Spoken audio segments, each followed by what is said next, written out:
back into this series. Once again, winner of this plays against the one, and that is the winning game to decide who goes to mid-season brawl. All right, let's move forward. Here we go. Infernal Shrines, picked for BTG, a map that we haven't had the pleasure of casting this evening. Yeah, that's surprising, honestly, considering how popular of a map it is just in general. But that's what we have. That's what we have in general. Infernal Shrines coming in as the map, and it is going to be SPT with the first pick, as this was a BTG map choice. Infernal Shrines, SPT first pick. What is the ban going to be? I think we can just both agree the fact that Medivh's not going to see any play, perhaps, in these series. Just such a high power hero Medivh is. So I would expect him to be banned out in the first stages here. And then again, we've seen Garrosh, we've seen Stukov, we've seen Malfurions as the targets. But this is Shrines. Is there anything specific on this map that we could perhaps see banned out? This is Alexstrasza's map. Tychus is very strong on this map as well. So any of those sort of picks could be either picked up or removed in the first stages of this draft. We see the Malfurion as first ban. That's interesting, because that means SPT, they weren't comfortable with that Ariel themselves, perhaps want to try and force themselves to get a Stukov. This could be the idea here. Or they're trying to force their opponents into the Medivh ban, take the Stukov themselves, or force the Stukov ban and take the Medivh. They've given themselves two good options here. Yep, that's very true. And first pick. And even if they don't first pick Stukov, if they don't, now that forces BTG to pick Stukov here, and then SPT have an Alexstrasza just as a response, and then you get Garrosh and Alex in your 1-3. Yes, you give away the Stukov, but you're still happy with that. Alex is super powerful on this map, so that could be what SPT is thinking. Or they're just not worried about being choked out of supports at all. They'll pick Ariel late, they'll pick Lucio late, they don't care. We'll see what their thought process is. It's really going to show up in their 2-3 picks. But BTG now, I would say it's a high likelihood that that Stukov comes through. Yeah, Druid's good on the hero, Druid's good on most supports. To be fair, so is ZZH, probably some of the, in my opinion, actually, now I think about it, even with 365 having like the highest KDA in all of the league, in my opinion, I think Druid and ZZH are probably the best supports in the Chinese region. They are really solid individual players and really solid with their team. But now though, BTG. There's that Stukov, and bring it out to Sonya. You talked about heroes that could appear on this map. Sonya sort of appears on every map, but on this map, even more value due to being able to solo Shrine. I like it. I like the Sonya, I like the Stukov. Lots of emphasis on the objective itself. And while Garrosh doesn't really provide a lot when it comes to the objective, Garrosh does excellently in the rotation. Obviously, it's Garrosh. And he can also just step up onto the objective and find picks. That's his point on the shrine itself, even though he doesn't contribute to killing the skeletal defenders very well. But SPT, they have this pick hero. What do they do to follow it up? Hanzo, I think, is a likely choice. The explosive arrows on this map is really good. SPT, they don't have to choose a support here, but it's something that they could choose, that's for sure. Or maybe the Malthael, just to take it. Oh wait, no, there's already the Sonya. But yeah, all types of heroes available for SPT. Yeah, you mentioned the Malthael. I really dig that idea. There it is. It is the best solo laner into Sonya that isn't ranged, so you still get your an extra melee in your composition as well, and he is just super solid on the objective himself due to, even if he wants to go Tormented Souls, being able to heal off of those skeletal defenders. And honestly, Sonya stepping up against a Garrosh and Malthael, she says, like, this isn't fun. It's not good for her at all, because she can get thrown into the mix, get taunted, get last rites onto her, so she has difficulty there. And there we go, the Alex being banned out. So BTG, they know the potential that SPT have in this draft. They ban off Alexstrasza. I actually think that's the best possible ban for them here. I'd agree. Alexstrasza is a fantastic tank. Otherwise, you're looking at... once again, you still get Rhaegar, and now you have Malthael yourself, so that's good. If not, you can go with a Hyper Carry and maybe bring in the Uther. Try doing something that way. Get the Genji, bring in Uther, have a good time that way. Stack your armors together up to the max on Garrosh, which you can get to. So, Tychus banned for SPT, and obviously there is the you know, the information there. You have the Garrosh, and Tychus does very well into Garrosh, but also on Infernal Shrines, folks, if you pick Tychus and you have Odin, you can use that as a tool where it's like, okay, now you have to fight us on the shrine with our Odin. So if you commit a lot of resources to the shrine, you get 25 skeletal defenders, then you just back off, you tap, you pop Odin and walk back in. You can take that objective very easily, and then level 20 hits, you got Big Red Button. It is so difficult fighting into Big Red Button on the shrine. So that it's kind of twofold on this map, the Tychus ban. I love it. I mean, we just saw SPT trying to push into a Big Red Button on bot lane in the previous game, where it was less than successful. So as such, that ban out, very sensible. So BTG, they need a solid solo tank here. And there it is. Diablo was banned out last game. This time makes an appearance, and Hanzo to come with it. You mentioned heroes who can siege into the objective. Hanzo with Scatter Arrow build especially, or even with the Explosive Arrow build, great for stealing away those Shrine minions. Have I said every single game now that I like BTG's draft? I love this. I think so. This is so sweet. I have to just quickly mention this synergy in case folks at home didn't know about it, but you can have the Dragon Arrow. It can come in off screen, stun multiple targets, and then if Hanzo and Diablo play their synergies right, he can APOC right under the Dragon Arrow. So it's the stun into stun. Huge playmaking potential for BTG. I love it. And then, of course, just Diablo on this map. So much geometry for him to stun people into. This is exciting. Yeah, double geometry coming in with Hanzo as well and the Diablo. Going to use that terrain to their advantage as much as possible. Chuck a Tassadar in there for Force Walls. You can have a good time, but that's unlikely. Although they do have Ariat Crater if they wanted to go absolutely just full flail. As we see Uther here stacking that armor and a Greymane. We're talking about the potential of a hyper carry. Not so much, not very Genji-esque, because Genji would be punished by Diablo. Greymane, a little bit more effective here, especially due to the Cursed Bullet. Honestly, you mentioned the Tassadar. I see the wall stuns. I see, you know, the value with this Hanzo pick. It could, yeah, there you go. No, you had the absolute right thought process. The shielding is going to be invaluable here. And Zarya, folks, a hero that, you know, no region sees a whole lot of. This is really exciting. We kind of do. You do? China does. We actually see it like almost once a day in the last week. Oh, okay, fair enough. I'm so just dumb. There we go. That's awesome. You're right, it's rare. You're right, it's rare, but we've been seeing it a little bit more. It's been sneaking its way into the meta in China. Especially historically speaking, you know, Zarya kind of fell off a lot, so that's really cool to see her coming back in. But I just wanted to point again, you had the absolute right idea. A shielding here for BTG, you already have all of the sustain healing. You've got the Stukov, you're against a no sustain support. So SPT, the only thing they have going for themselves is burst. Kill someone off the engage of Garrosh, and Zarya just helps alleviate that pressure. BTG they have everything covered. I love their draft. We need, ladies and gentlemen, welcome to the color drinking game. If he says I love BTG's draft, yeah, take a drink of your soft drink of choice. As we wait to head into the game. But I agree with you. Their draft looks really good. We've had less than full success from Zarya in HGC China, but with this composition, the synergy could, the control especially that Zarya could offer could be huge. Yeah. SPT, though, they have tools, that's for sure. They have the blow-up potential of Greymane, so if they can force out a shield from Zarya pretty early, Greymane jumps in onto the backline, gets the Divine Shield, finds the blow-up, SPT can just run away with this game if they find those conditions. But here we go, folks. Game number 2 on Infernal Shrines. Let's get to it. And spawning on the left-hand side in the blue trunks, it is Beyond the Game with 619 on Zarya. What? LOK on Diablo, Druid on Stukov, Dancing on Hanzo, and Lai is on the Sonya. And on the right in red is SPT. We got Molly on the Greymane, Melody C playing the Junkrat, Misaka on that Garrosh, Soap on Malthael, and ZZH playing the Uther. So, my shock. Main tank player on Zarya? Not putting your flex player on that?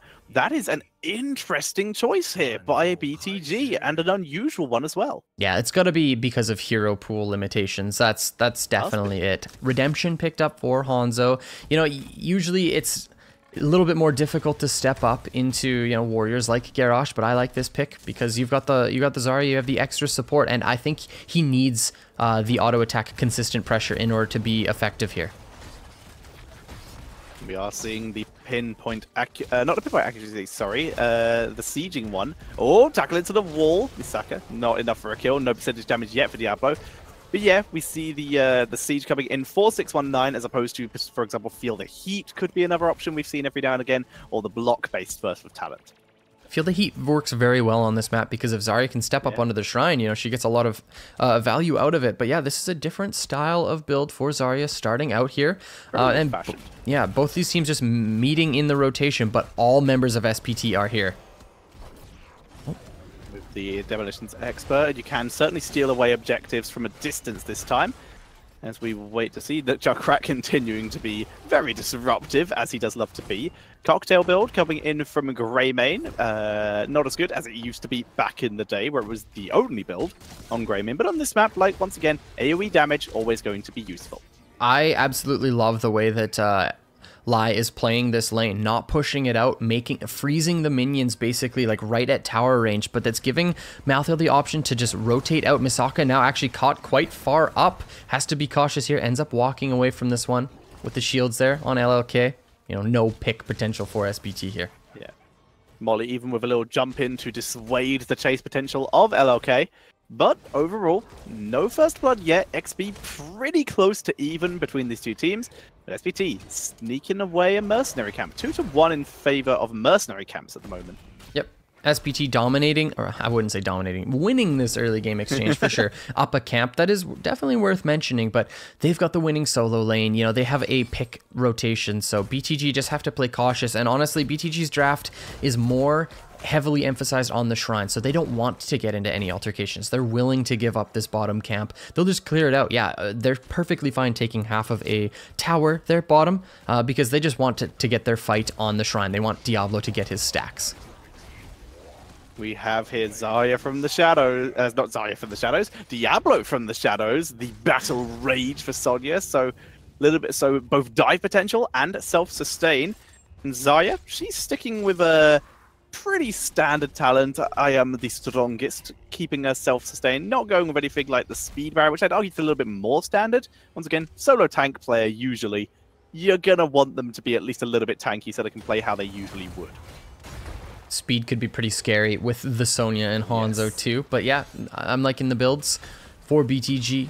What do we got here? Okay, SPT stepping up. They have to be cautious. Good tackle onto the Uther here. Good target, but the silence not hitting Uther, who was able to heal up Molly, who was being targeted. Soap, who found himself isolated, forced to back off as well, but no kills for BTG yet. They've managed to get so many people low, but haven't been able to get the execution. And look at the maturity. They pull off immediately and not fight further to try to secure that kill. BTG just want to position onto the shrine and try to control it. There goes the combo onto Misaka. In a lot of trouble, but now 619 is the target. No shield open. He's tanking it, turning it round. He's got full energy here, so pushing back through. Molly is very low, looking for an angle. LLK dropping low, but it's Junkrat who falls first. ZZH is getting burned down by 619, who melts SPT. Oh my gosh. Down they go. Beautiful moves here. Misaka, only survivor. He's going to have to back up. 619 just killed everyone. Careful. He killed everyone. Yeah. Like Misaka now ends up going down the last auto attack and the scatter arrow from Dancing, and BTG with their shrine control composition, with their Zarya comp, just absolutely destroying SPT. I really wish we could see damage numbers, because I swear Zarya just destroyed everyone. Yeah. She's winning in damage numbers, doesn't matter what those numbers are. She's also gone for the pinpoint accuracy as well, so she's going to be able to do that from even further away with that crazy poke damage. But what a start for BTG. Almost a 2-level lead now at 5 minutes. Picking up a fort with their first objective. Top also won there with the bruisers, so a lot of top damage for BTG, and now enemy siege camp picked up, their own Khazra camp going to be pushing mid lane. Hanzo with those auto attacks onto the well, so very little sustain here for SPT. Just worse things happening over and over. BTG taking everything off the map. They are in control, SPT. They were looking okay right up until that fight on the objective. And BTG suddenly beginning to turn it up here as they put on pressure, grabbing more siege titan camps. Sonya is still soaking top. She's finally pushing up because she has full vision of everyone, but is already pulling back because she lost vision. Now she knows she could be ganked. Oh, please. Careful now, that might be a bit too far. BTG, or sorry, Lai, that was absolutely well played, and I'm so glad you bring that up because not enough players respect the sort of rotation like that. And SPT, they really had one way of getting back into this game, and that's ganking Sonya. So the fact that Sonya backs off, just very mature plays by this player, and just playing very tight as BTG. The pressure continues to drop, coming in here for BTG. They take down the gate. Mid lane is their new target. That's Forts. Like I said, top was damaged severely by the Khazra camp. Sorry, the Fallen Shaman camp earlier, and bot was already killed off. Now they want Soap already poking in. They don't have the slowing grenades, so Expulsion, Dragon Arrow is dodged. Can Soap escape this? Whoa, get juked, LOK, but he's still surrounded. Trying to make it to his space. Expulsion zone isn't enough to save him. Wow. And 619 gets punished. Soap, that was the best bait. Well done. That was absolutely well played by the Malthael. Incredible there. But we have to, like, BTG, they outplayed themselves so hard. They should have just all in on the Malthael. If he tries to escape, expulsion the gate. There's nothing he can do. There's absolutely nothing he can do. And missed. Yeah, but after they spent the Dragon Arrow, after they spent the APOC, like, they tried everything to try to kill this hero, and huge misplays by BTG, but you know, as long as they just don't fall further behind off of it, they're going to be okay. Molly now the target, gets stunned there by Diablo, but the cleanse is there. Hand of Protection coming in, flailing swipe. They're looking for more with the Hand of Protection. They're trying to turn this round. Where's the Hammer of Justice? Not yet. Oh, but there we go. Finally dropping, but Misaka taking a lot of damage. Diablo has cut off the angle. There's the expulsion zone. Divine Shield, though. See it hurts. And Misaka pulls back. Each explosive arrow, though. And Hanzo gets the kill from max range. Here comes Soap on the side, but not willing to step into this one. And BTG, they pick up another kill here. 6 kills to 2. So a lot of dominance on this map. And 10 seconds still, Garrosh is dead. He's going to be back in time for this objective. But Taunt was spent there. Divine Shield spent there. So we were talking about the engage potential of SPT, you know, getting this Divine Shield onto Greymane, trying to pick up a kill. But this is Cursed Bullet, so it's not really the same style. And not having D-Shield is going to be huge for SPT. It's a long cooldown. Big cooldown to burn and not even get value out of. Yeah. But SPT, they still move on to the point. They have vision on Hanzo. Hanzo is beginning to rotate up already. So it will be a 5 versus 5. No talent advantage, though. This is simply just going to be a cooldown trade fight as they get the flip. Not an easy kill. Good shield. Finally getting the pickup, though. But Soap will drop as well. That whirlwind from Lai getting huge amounts of damage. Misaka's the target. There's the cleanse, but it's not enough. He's got no health, no divine shield, and he gets taken out. BTG with those 2 kills, 2-1, everything spent onto Zarya, which I actually think was a good target to begin with, but SPT stepping up too far. And we've seen this happen time and time again, where Malthaels are getting the kills, but they're stepping up so far in order to get them, and they end up dying because of it. So not the best trade there for SPT, and another objective going over to BTG, and BTG taking more. They have their bruisers pushing top, going to get fort damage. They're going to have Khazra camp in mid with their Punisher here. So BTG just going to dominate this next phase again, and 13 talents coming in here. So expect big things from BTG, looking at probably picking up a keep wall. Fallen Shaman gets trolled, and as such, top fort survives. They will have to deal with that at a later date. BTG begin to wrap around. Pings on that bush. Don't want to get caught out. Even a Sonic Arrow used by BTG to make sure that they don't get caught out of position here. As the push comes in, Garrosh is the bait for over the wall. It's a Frost Punisher, so they have to position themselves carefully to avoid the roots, because Diablo will punish this. As we see Zarya getting the siege damage in, preventing too much value. Those roots here right now will probably prevent any kind of counter attempt. All things said and done, 2 forts picked up for BTG and the keep wall mid off of that Punisher. So good stuff for themselves. Yes, top fort was already almost dead, but still worth mentioning the fact that they secured the experience from that fort. Now invading the Khazra camp of SPT. But SPT shouldn't be looking for this fight. Just give this one, find your level 13, look for a fight later on in the game.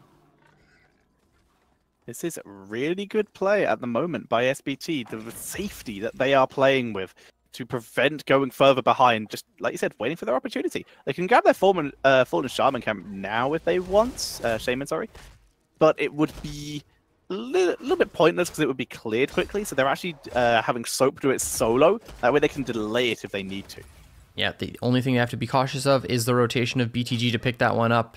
We see Lai already stepping onto this mid wave, going to clear it out, and now SPT will have to cap it because of BTG coming up, and here we go. They stand on it. They get it, but now BTG, like you said, are just going to be able to clear this one immediately, so not getting any value here aside from just taking it away from your opponents. But we got level 13s, so SPT are now in a position to try to find a fight soon. Unfortunately, the objective's not up. That's bad news for SPT, because they would have to find a fight now with nothing really on the map, which is what they're going to try and do here, but it's unfortunate because 16 is being crept towards the BTG, which means they have no reason to stay here and fight. They have zero purpose to be here at all, so they're going to start to move away. They begin to split, and this is exactly what they can do. If there was an objective, then maybe SPT could try and force something. That is still going to try and force someone onto Lai, but trading swipe.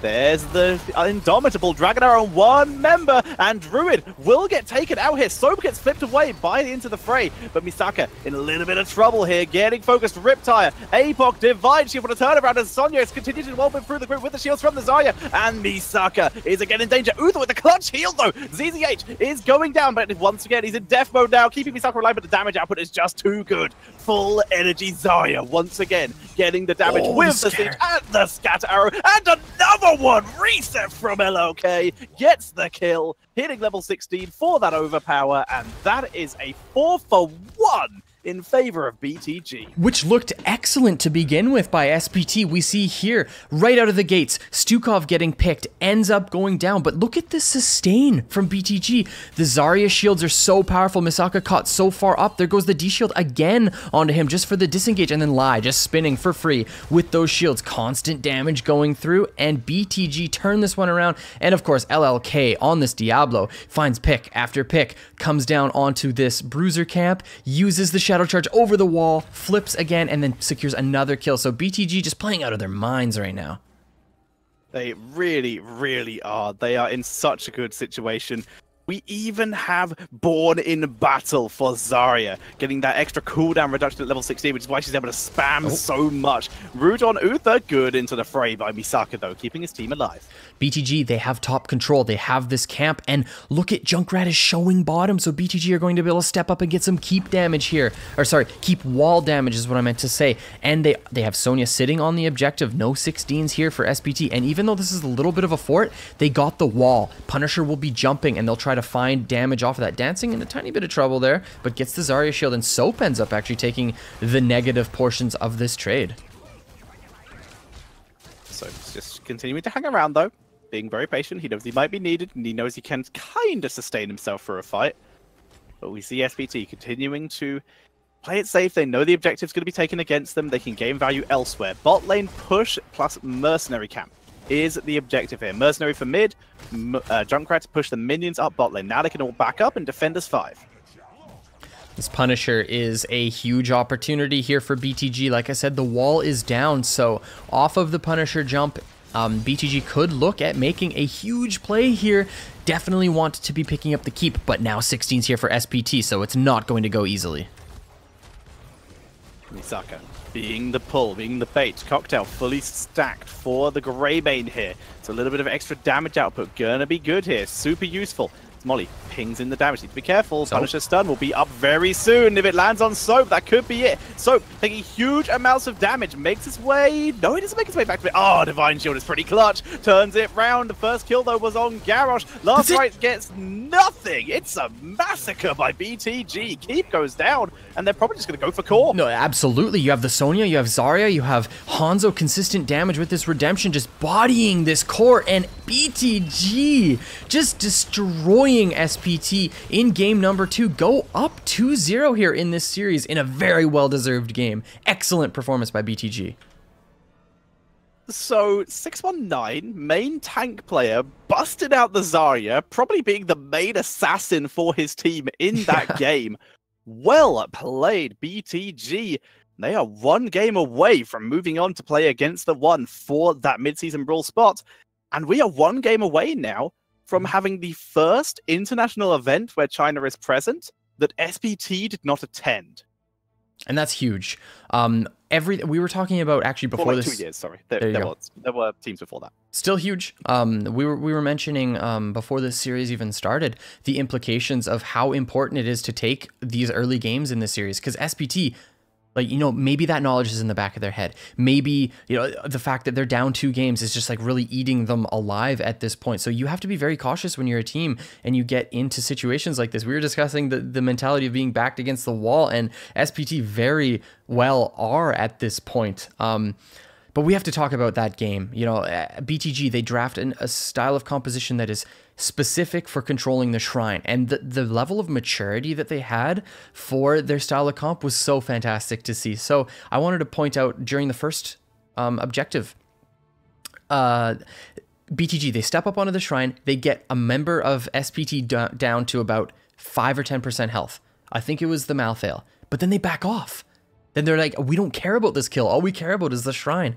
That level of maturity with comps like this is so important. When I saw that, I just got so happy. Like, it was fantastic.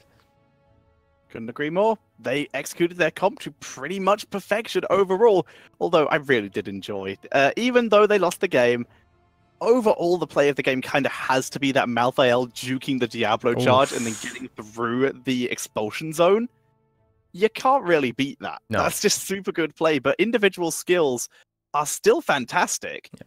But the synergy for BTG is so much better than SPTs at the moment. Yeah, I agree. They're executing their comps properly, and they're playing so respectfully of their opponents too. You highlighted during that game when Sonya was like, "Oh, everyone's off the map.